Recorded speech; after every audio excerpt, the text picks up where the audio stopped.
Hey guys, so this is going to be the very first, I guess, iteration version, I don't know what to call it, of the Patreon vods. And so right now, I mean, I'm very much open to suggestions, and that's why I started recording here in Champ Select, just so we could talk about this a little bit. But I would love to know what you guys want to see as I change my sums because this is not my account. I'd love to know what you guys want to see out of this, like content wise. Very much open to suggestions if you guys want to see more educational top lane stuff, mid lane stuff, general VOD review. Let me know. But for now, the plan is I'm probably going to make 2 of these videos every week. And I'm just going to be playing through games that are going to be, I don't know what elo this is actually. So this is about like low diamond, high plat. And I'm just going to show you guys the thought process behind the decisions that I make and just, insights on matchup things. Top lane as a whole right now is, in my opinion, pretty fucking weak, pretty dog shit. So I'm going to show you the ways that you can make an impact playing top lane as of right now. And I think it would be a shame if we didn't play Camille in this first episode, I guess we can call it. So we're going to pick Camille, who's very strong with the Rek'Sai, who's a ganking jungler. You always want to be picking Camille with a ganking jungler trying to get a lead. Camille is a champ that can't really function when she's behind. And I don't know, she's a pretty difficult champ in general, but very rewarding when you're ahead, obviously. So yeah. I'm thinking of posting both VODs in which I win and I lose. Because I think it's just going to be more realistic that way. And it's just going to show that, I make mistakes sometimes, and if I'm able to recognize them and move on to the next game and learn from them, then that should be the mentality that you guys should have as well. So here we're against Gragas and Zach, which is a double AP. When playing top lane, I think a very important thing to consider that a lot of people look over is not the 1v1 matchup, but rather the 2v2 matchup. People think that top lane is this island of 1v1 nonstop trading and dueling. And, though that might have been the case years ago, it's not so much like this anymore. I think top lane is just very much 2v2 focused. And when you look at these matchups here, Gragas Zac versus Camille Rek'Sai, I do think that we have a winning 2v2. So when you have a winning 2v2, you definitely want to be playing for priority. And all priority means is getting first touch on the wave, being able to push it. The 1v1 matchup, Gragas versus Camille, is pretty difficult for Camille. Because if the Gragas is good, you can never really go on top of him. And it can be very annoying because he pokes you down and then you can't really play the game. But there's going to be opportunities to get a lead here. And I'll try to show you guys those opportunities in question. One thing to consider always is who has a stronger invade comp. And here, when you're looking at a Nautilus and a Zac and a Kai'Sa with Hail of Blades, they have double Hail of Blades. They're definitely going to have a stronger level 1 than us. So this isn't the highest elo game, but usually you're going to want some vision. You're going to want some kind of setup, some 5-point action, just to make sure that you don't get invaded. Also, I've opted for the no cam because I think it's just better for you guys to be able to look at the map fully and just see what I'm looking at as well. I think eye tracker would be a really good idea for this, so maybe, a possible investment eventually. My jungler is just AFK, so. And it looks like he is going for top side, means he is pathing down. So when your jungler is pathing down and the enemy jungler is most likely pathing up, which Zac should be. One thing that you want to do is get a wave pull. What this wave pull will do is get the wave pushing into you, because the waves aren't going to meet in the dead center of the map, and it looks like actually the Zac is going to be pathing up. So we don't want to be playing very aggressive here. We want to be taking trades that are 100% winning. So I'm liking W start here. Camille is a champ that you don't always start the same abilities, and here actually I'm going to start Q because this Gragas isn't really doing anything. So maybe we can play a little more aggressive. I think I'm giving this guy a little too much respect. If I'm able to get push on this wave and crash it before Zac has a gank timer, then that'll be really good. But we need to keep in mind that our jungler will not be present during any of this. So I'm gonna actually crash the second wave here and go for a ward. Looks like our Katarina just got sold by Kai'Sa. I'm gonna put a ward on the enemy's red. It's not taken yet, so Zac will most likely not gank top before taking his red. When he's on his red, I'll know he's on his red. There's a ward here. I get the XP from this minion, and we are good to go. So now we see Zac, and the wave is pushing into us, so this is perfect, right? But Rek'Sai is posturing like she wants to gank, so I'm going to go ahead and take this trade. And this might not be a winning trade, but it's just a damage trade. I'm trying to get this guy as weak as possible for the Rek'Sai gank. So even though it doesn't look very good, there is intent behind the bad trade. And we're just kind of baiting this guy into the Rek'Sai. He used his E, so he doesn't have that. Rek'Sai should walk towards the bush a little more. She does have flash, so I'm going to let Gragas push. You should stay. Okay, good, he's staying. Okay, so Zac is here. He's going to miss. We should definitely be going on Gragas here. He's so he doesn't have mana for E. That's first blood. I don't think I'm going to ignite this guy because I most likely can't kill him. He's going to flash. So here, looking at the wave, there's obviously a numbers advantage for the red wave, which is going to push into me, meaning I don't have to get a crash here, and I can just reset. Always want Sheen on Camille. It's her best item by far. And because it's a cannon stack wave, I don't really need to TP to this. I can if I want to, and I'm really playing for that lane dominance. But I think the right place to not TP, since I do have the hook shot, I'll probably miss one melee minion and be able to get the next cannon. So that's really good. I wouldn't really recommend double hook shotting back to lane unless you're going to get a cannon out of it. Which I am. I am not, but that's fine. Here, just trying to get as many minions as possible. Camille is very difficult to farm with under tower, so don't be too hard on yourself if you can't get them all. And now what we're going to do is start a slow push. We don't have vision, which is something to consider, but both enemies do not have flashes. What you want to do when you start a slow push is kill all the range minions first. The range minions do more damage than the melee minions. The melee minions are tankier than the range minions. So when you prioritize the range minions, your wave takes less damage than his. Which means that you get a more healthy stack of minions.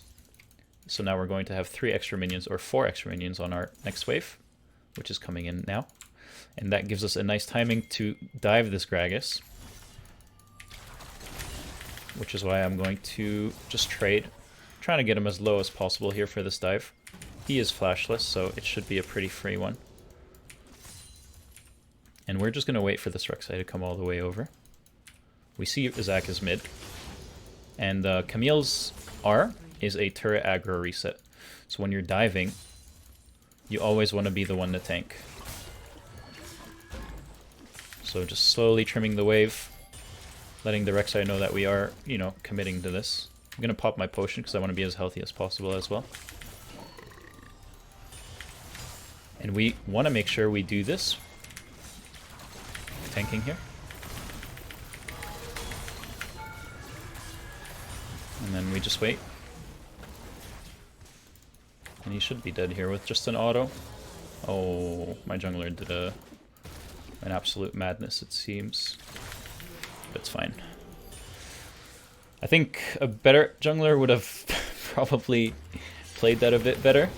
But that's fine. I mean, we're in low diamond, so expectations are not very high. Always, I think, try to focus on your own play, see what you could have done better. Maybe I could have autoed the Gragas a couple more times before leaving turret range.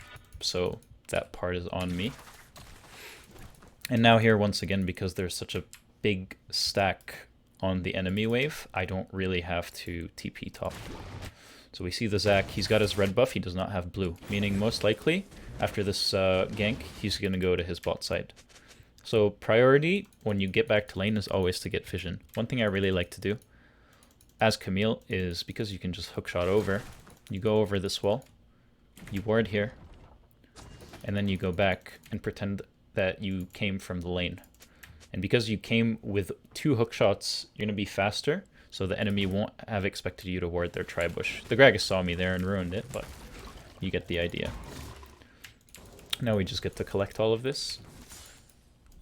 And if Gragas gets extra cocky, then we can always go on him.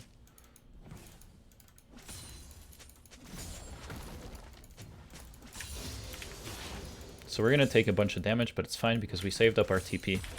And we're going to be able to use it if things get real bad. Here again, I'm just going to take a trade. And now we just play it as slow as possible. It's pretty hard to chunk Gragas before Sunder. So you just go for the small winning trades. Oh, good ult.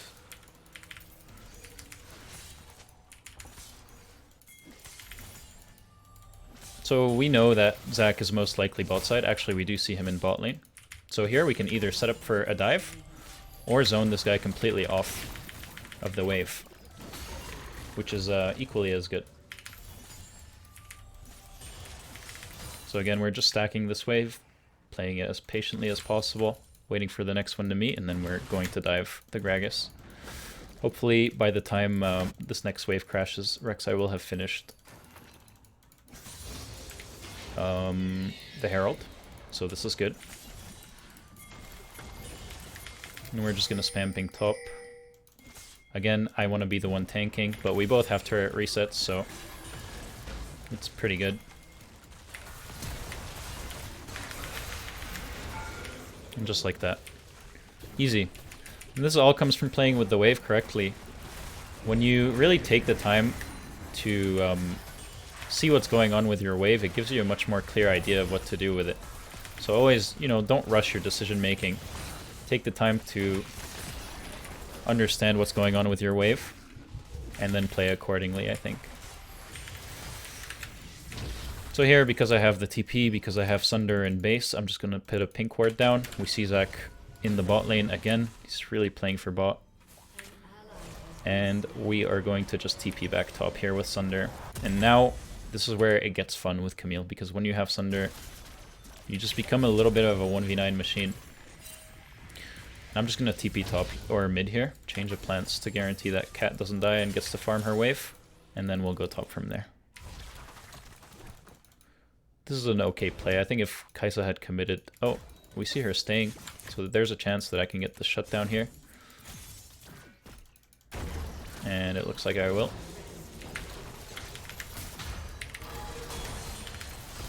Just like that. We collect a free 700 gold. At the cost of top wave being a little fucked and Gragas getting a little fed, but it's obviously very worth it. Now we're going to go top and try to kill the Gragas as well. This looks good. Zac most likely is going to be topside now though, so we have to play a little respectful, but one really good thing about Camille into Zac is that I can buffer his E, and even if he lands it, I can still glide away. And now because we made that play mid, Katarina is able to pick up kills, get ahead. So a little bit of a timer here, not much to do. I know that Zek is going to be topside. I really doubt that this kills me.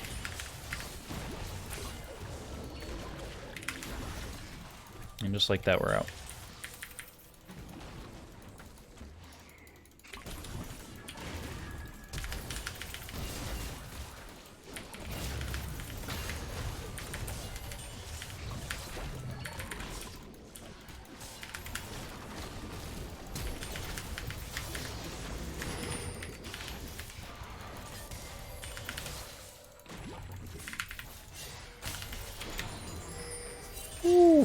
Okay, have to focus a little bit here.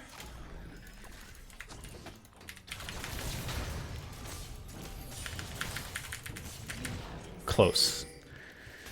Close. I think we played the 2v1 really well though. So we take those. And that's just like knowing your champ, having that Sunder power spike is just massive. Katarina should go for the wave here. Not sure what this is. He gets away. Just take the wave. Alright, so now that Cat's top, Jhin is basing, and we have a mid wave coming into us. Jhin is going to get to base first. Well, he would have if he committed to his pack, but he kind of just didn't, which is fine. I'm going to go bot here. So Cat's got top, Tristana's pushing down bot, Jhin just reset, and there's a mid wave pushing into us. So my play is to go bot. Jin's play is to go mid, so I'm going to ping him. Don't be afraid to tell your teammates what to do sometimes. He's following me though, so we might be able to get a play off on this Tristana. I mean, it's not the right thing to do, but that's fine. Okay, a little bit of a disaster here, but again, this Kai'Sa playing really cocky, and I'll be able to get this shutdown maybe. I do have the Merc Treads. Get the move speed from the ward. Hopefully Zach's not here. And he is.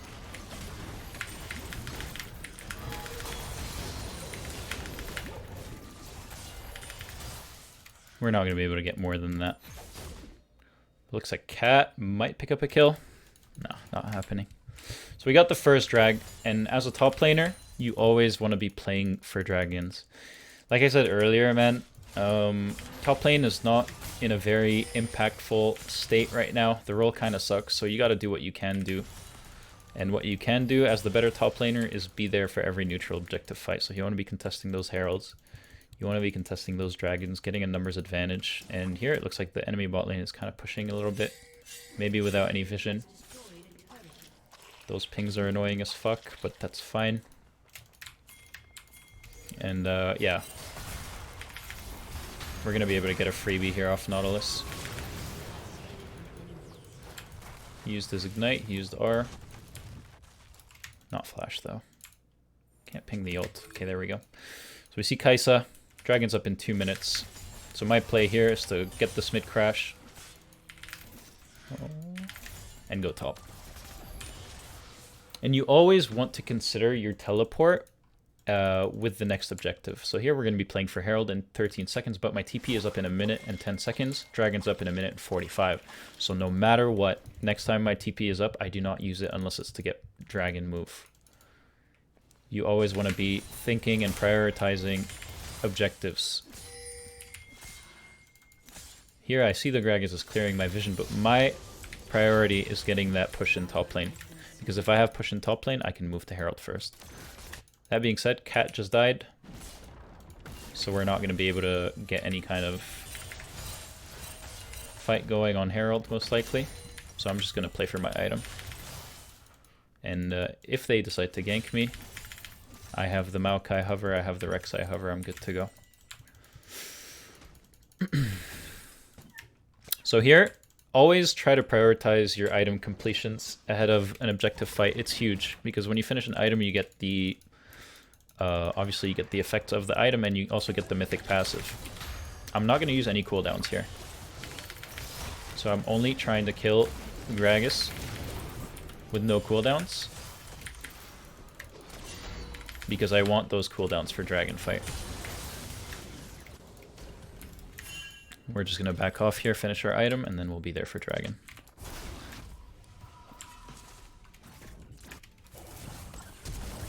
So here, TPing is actually not a bad idea.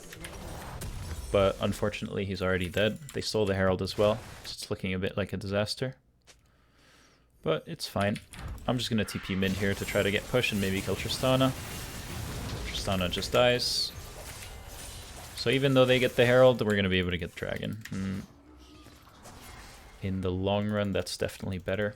You always want to use your pinks in one of these three places.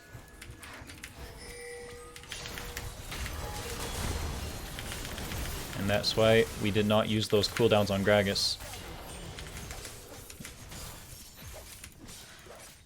That ult is a really good lockdown tool for any champ that needs to set up like Katarina. And now the fight's already over. We're going to be able to get the dragon for free. So instead of just going and hitting it, I go top and I get that tempo advantage. Had I not gone top, this wave would have crashed and it would have been a bunch of lost gold and XP.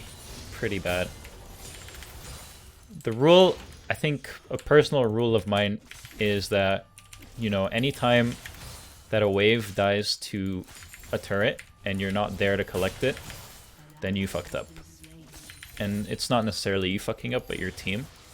You always want to fix your assignments according to waves, because waves is like the most, what's it called, consistent, the most consistent way of getting gold in League. So because they're pretty AP heavy and even Kai'Sa's opting for like an AP-ish build, I'm going to go for the Hex Drinker here. And this Hex Drinker makes it so that nothing can contest me in side lane.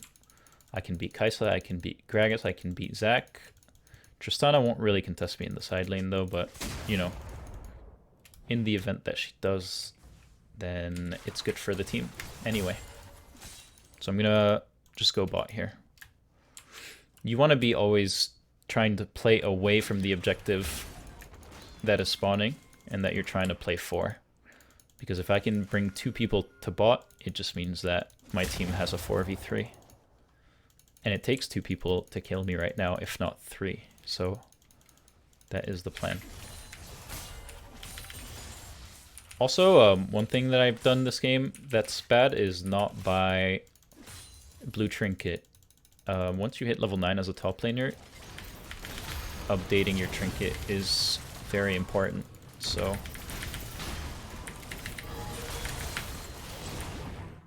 and yeah, blue trinket would have been really good here to spot out the enemy. Zac gets the shutdown, so it's not a huge deal. But at the same time, you gotta wonder, like, what the hell is my team doing? But it's fine. It's partially my fault as well. There should never be 4 people bot here. So they're gonna Herald bot. They're gonna get that tier 2. We're gonna get that mid tier 1 most likely, and we'll be able to defend at our inhib. Our bot lane this game providing absolutely nothing, but it's fine. Game is winnable. And here we actually have a huge numbers advantage. So we should try to take the fight. Especially considering they don't have any cooldowns. So we're going to play with this Jhin R. Hope he lands it on anybody. But he's doing Stevie Wonder cosplay. And Camille cannot, like, engage. I cannot engage here. If I do, I just get blown up. So we wait for the Rek'Sai to do something. And holy shit, the Rek'Sai smurfed out of his mind. Good work. So we just play back. Make sure they don't get that Baron.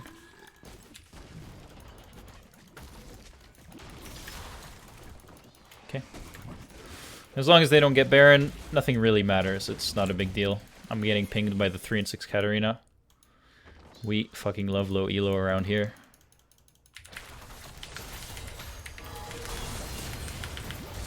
Okay, we got the Zac's passive. We need to play away from the hook though. He's not gonna die, but we got his passive. Katarina's gonna die though. It's honestly not a bad trade, because now Zac can't engage as recklessly.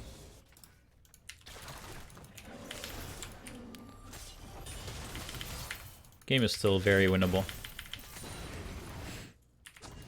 We need to just make sure that they don't ever start Baron. I'll be able to get level 14 from this Gromp. Yeah, this is the problem. It's very, very hard to carry from top lane. I feel like it's not really a lane that's played for a lot either. So here, anytime an objective is about to spawn, you always want to get that mid-prio. Mid-prio is everything. That's why you hear all the pros talk about it all the time. And streamers, you're like, what the hell is mid-prio? It's just first person to push mid wins. Because when you push mid, you can go into the river and get vision. My Rek'Sai is top for some reason, so we're not going to be able to do that. But, you know, if we were playing with humans, then that's what mid-prio would get us.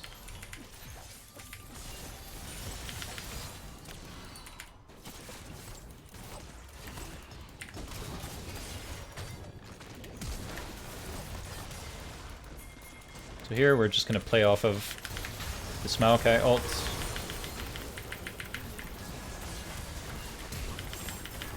This looks good, actually.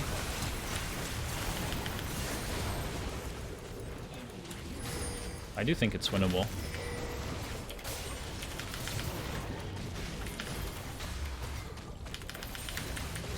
Oh, maybe not.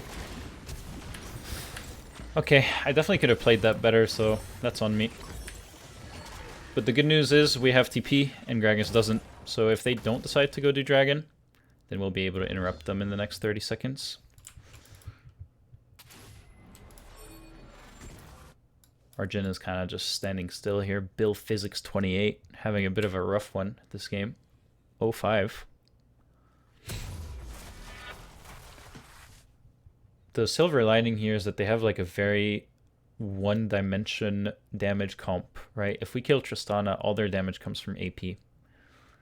So the objective here is to take out Tristana as early as possible. So instead of ulting the Kai'Sa, when she was already dead, I could have ulted the Tristana and things would have gone a lot better. So that's on me.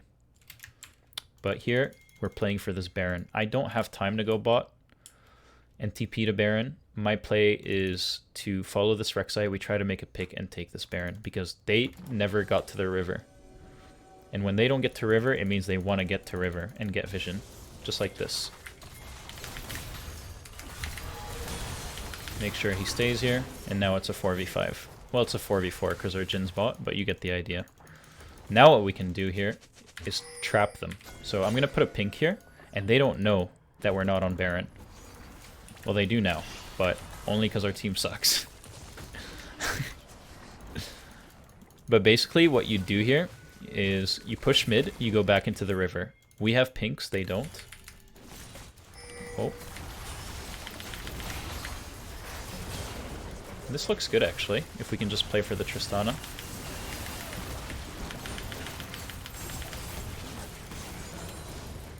Perfect. The Zac will die too.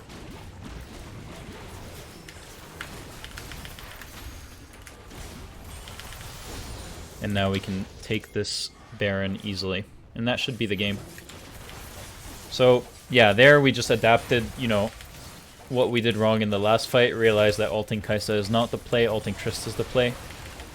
If Trist dies, whole enemy team dies. And this guy is just walking in no man's land.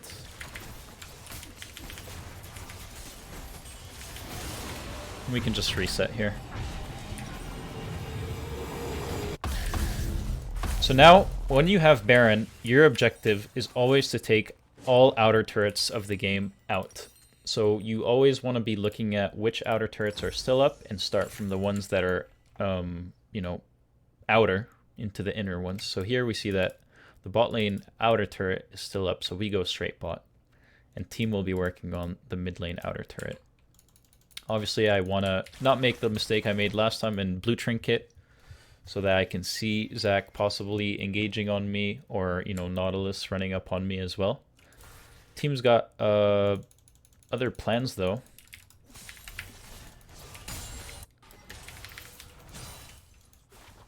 So I just want to blue trinket around here.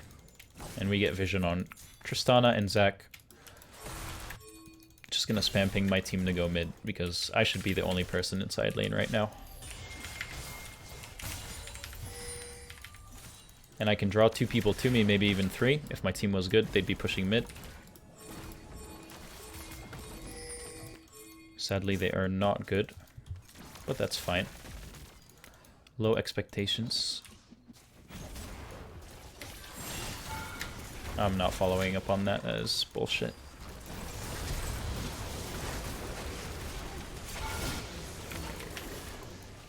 I'm just gonna bait the Zac into engaging on me. Maybe take some pressure off on the enemy team. That is a big shield right there.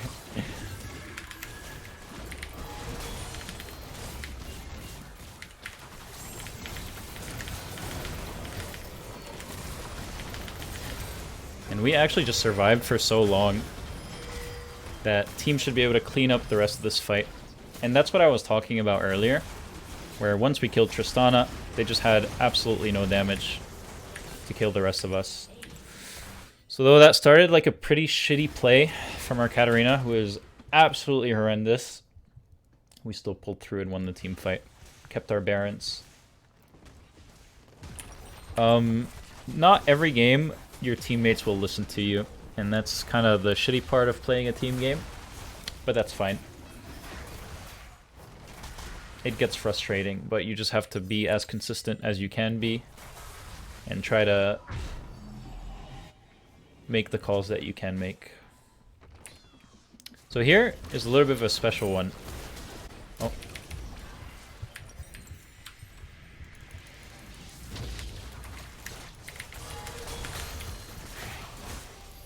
And I want to take as long as I can killing this guy, because the longer he's dead, the more time we have with a numbers advantage at Dragon. So we're just going to wait for our Rek'Sai to spawn, and she'll be up 12 seconds before the enemy Tristana. And again, here we're just playing for mid-prio. If they decide to start this Dragon, we can definitely do something about it. Actually, our Tristana's, or our Katarina's top, so it's looking like maybe a bit of a give. This Katarina is just playing her own game. She is horrible. But like I said, it's just diamond, I guess.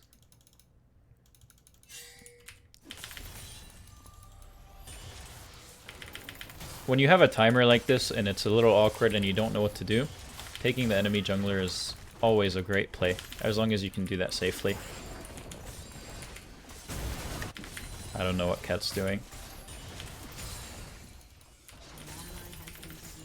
So we're just going to back here. I got my death stance. I'm going to go for a GA next. And once you have GA on Camille or you have stopwatch, the champ completely changes, because now you become a champ that can engage. Usually, especially in higher elos, Camille absolutely cannot engage unless she's like 3 items ahead, because she just gets blown up really easily. She is not as tanky as she used to be, and there's so much damage in the game. But when you have that stopwatch and you can ult somebody and stopwatch after and have your team follow up, it really changes the way that Camille plays team fights. So here we see Zac doing some silliness in the side lane. Got his ult for free. Could have maybe chased him if I used my ult, but I also don't have vision and I'm playing with little information here. We see 3 members on the map though, so it can only really be Tristana. Tailing the Zac. Oops. And again, I just want to keep applying pressure to the side lane. But I think I'm not going to do that because I'm putting too much trust in my teammates here. I'm just going to decide to group, because they're looking like they're going to do something stupid really soon. And if they do, I need to be in a position where I can clean it up. The right play would be to go to side lane though. And here's the stupid ass shit in question.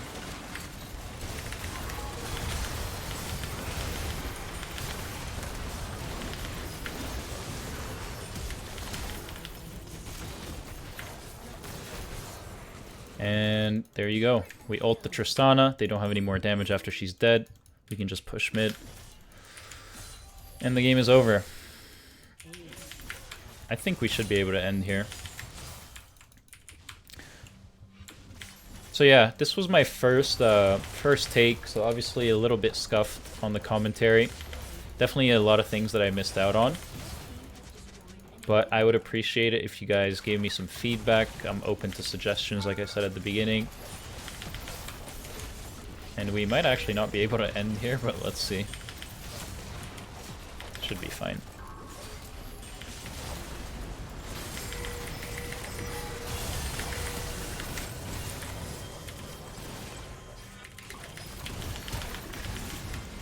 Alright, beautiful. But yeah, let me know what you guys thought of the game. Let me know if you learned something new or if there's something that I missed or if you, whatever, you disagree with something. We can talk about it. Hope that you guys enjoyed this video, and I'll probably drop a second one later this week or during the weekend. I don't really have any set dates or a schedule or anything like that. We're just kind of gonna wing it as we go. But yeah, thanks for watching.